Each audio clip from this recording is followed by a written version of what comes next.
Welcome back, everyone, to the deep dive. Life can sometimes throw us some real curveballs.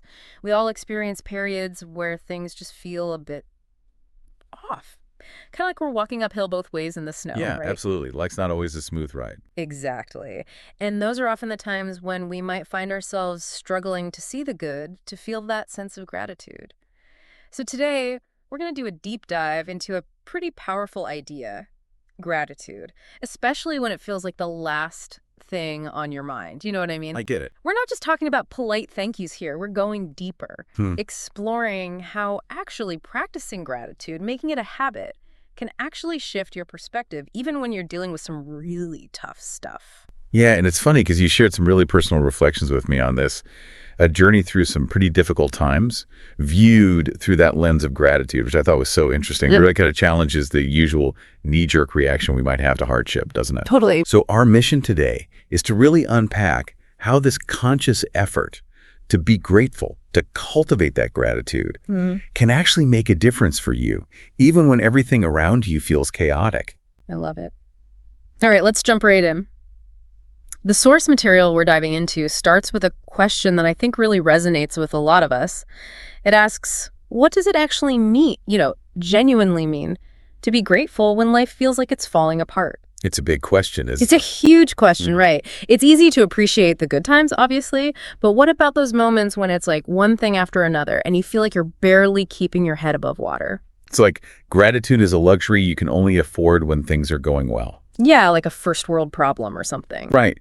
But what's interesting is how the source kind of flips that on its head.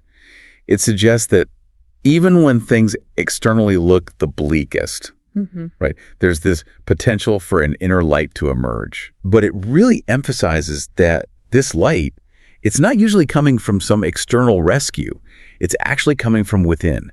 It's your own understanding, your resilience, your capacity for growth that often blossoms specifically because of those hardships.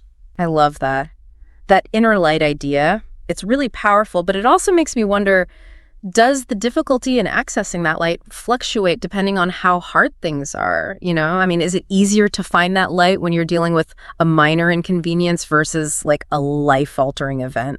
It's a great question. And the source actually addresses this with a super relatable example. Okay. It talks about, remember, the car trouble on the way to the freeway. Oh, yeah. So can you kind of walk us through that scenario? And let's think about how that inner light might have played a role in that moment. Sure. So the author's driving to the freeway and their car starts overheating. Total bummer. Right. And, the immediate reaction for most of us, I think, would be frustration, right? Maybe even stress, especially if you're thinking about the potential cost of repairs, being late, all of that. Absolutely. Inconvenience on top of everything else. Right. But then the author does something really interesting. Instead of getting completely bogged down by the negative, they make a conscious effort to find things to be grateful for in that moment. Right. Like, okay, at least they weren't already on the freeway, stuck in traffic, where it could have been way more dangerous. Yeah, or harder to get help. Right. Exactly. And they were actually pretty close to a mechanic. That's a huge plus. And they knew they had the money to fix it, which is a privilege in itself. Definitely. So it's like instead of focusing on the flat tire, so to speak, the attention shifts to what's still working, what's still good. It's such a powerful shift in perspective. And it actually reminds me of the principle mentioned in the source material from pranic healing. Energy follows thought. Can you elaborate a bit on what that means and how it relates back to the car example? Okay, so energy follows thought. This basically means that where you put your mental focus, your energy kind of flows in that direction. So if you're constantly dwelling on what's wrong, what you don't have, or what's causing you pain, you're essentially feeding that negativity, and it just becomes this cycle, right? It's like a downward spiral. It's like you're creating more of what you don't want. Exactly. But if you can consciously, intentionally shift your attention to what's positive, what you do appreciate, even those small things, then you start to change that energy flow.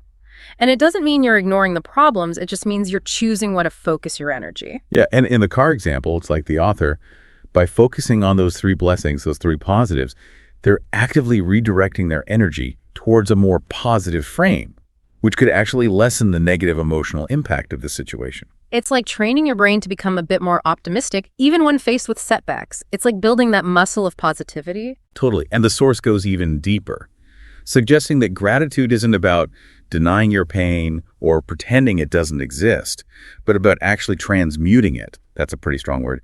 Transmuting. What does that look like for you in real life? Transmuting, it's about changing the form of something, right? Transforming it. So in this context, it's about seeing challenges not as these final negative destinations, but as opportunities for growth and learning. Right. Like raw material that can be shaped into something new. Exactly. The source gives some great examples that I think many people can relate to, like heartbreak. It's incredibly painful, but often it can lead to a deeper understanding of yourself, what you truly value, what you need in a relationship. It can refine your needs and boundaries. Totally. Or failing at something. It might feel awful in the moment, but it could redirect you to a path that you never would considered otherwise, and that new path might actually be way more fulfilling. It's like those closed doors we talked about before. Sometimes they're redirecting you to something even better. Yeah, and a setback, something that feels like a huge obstacle, could actually be protective. Like it's shielding you from something worse down the line that you don't even see yet. That's a really interesting way to look at it. Yeah, it's about actively seeking the lesson, the opportunity, the potential benefit that might be hidden within the difficulty, rather than just getting stuck in the negativity of it all. It's about looking for the silver lining, not in a naive way, but in a way that empowers you. Exactly. It's not about putting on rose-colored glasses, but about finding a deeper meaning in the struggle. And I think this next part is really relatable. The source talks about a personal experience with their business slowing down, facing financial pressure, a lot of worry, which I think is something that a lot of our listeners can probably connect with. Yeah, definitely. That fear and anxiety when your livelihood is threatened, it can be all-consuming. Absolutely. It's natural to feel consumed by that fear of loss, that anxiety about the future. Right, like everything's uncertain. Exactly. But what's so important here is the conscious decision the author made to shift their focus to gratitude even during that difficult time. Okay. So instead of just fixating on what was missing or what might go wrong, they started intentionally expressing gratitude for what was still present.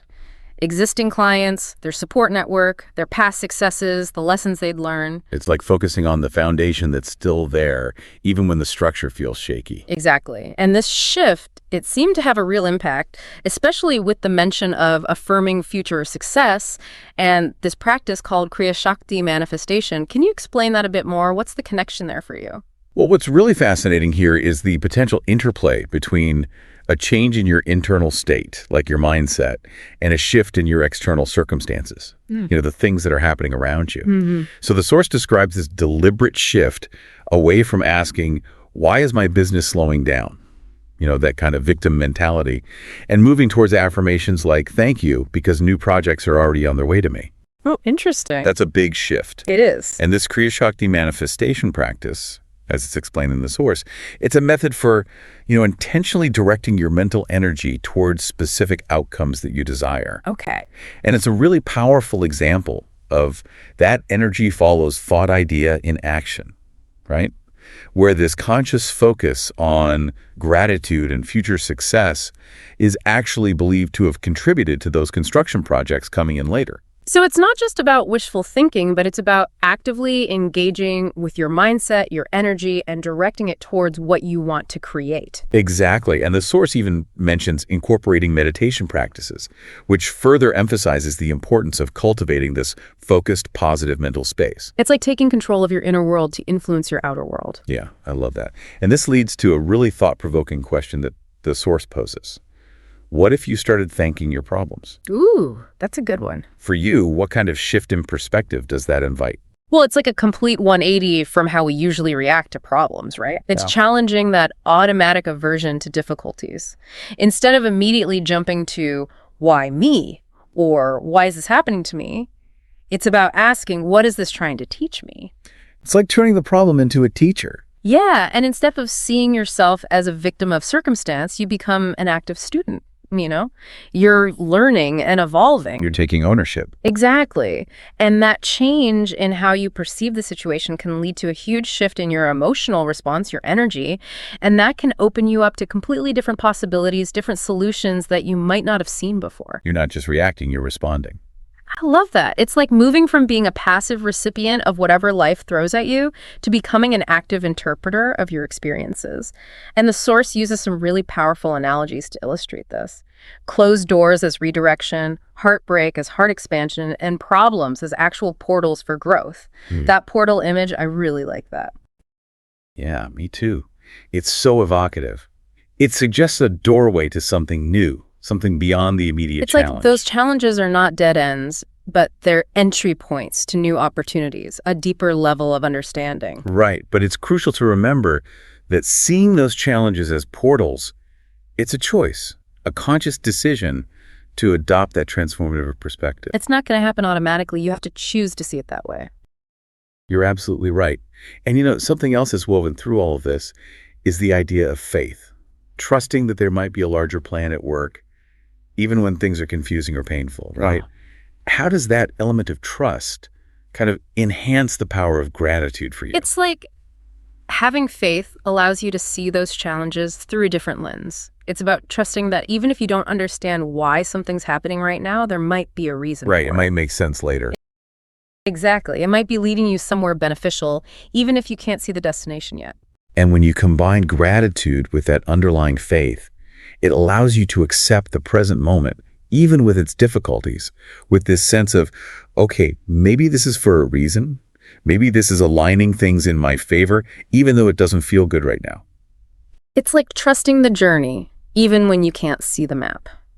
And the source comes back to this core message, this idea that pain and problems, they're not the enemy, they're not some form of punishment, but they're those portals of growth. Yeah, it's really a fundamental shift in how you choose to It view is. adversity. And it's so beautifully articulated in that quote from Master Choe Kuk Sui, life is like an echo. What you send out comes love back that to you. quote. It ties everything together, doesn't it? Yeah. Because by consciously choosing to send out love, gratitude, and a positive outlook, even when you're going through a hard time, you're essentially influencing the kind of energy and experiences that they're going to come back to you. So what we're saying here is that embracing gratitude in this active way, it's not about ignoring the difficulties. It's about engaging with them in a way that can actually help you grow and potentially even lead to positive transformation. Right. It's about choosing to navigate life with more ease, more grace, by looking for the potential blessings within the adversity. It's about cultivating that inner light we talked about, shifting your mental focus intentionally, transmuting that pain into valuable learning, and maintaining that trust in the larger process. That's so powerful. A proactive, empowering approach to navigating those inevitable ups and downs that life throws at us. So for our listeners, the big takeaway here is that the power of gratitude, it goes way beyond just saying thank you. It's about seeking out the lessons within your current challenges and focusing on your inner strength, that potential for growth that's within you, especially during tough times. Absolutely. And I think it leads to a really important question for all of us to consider.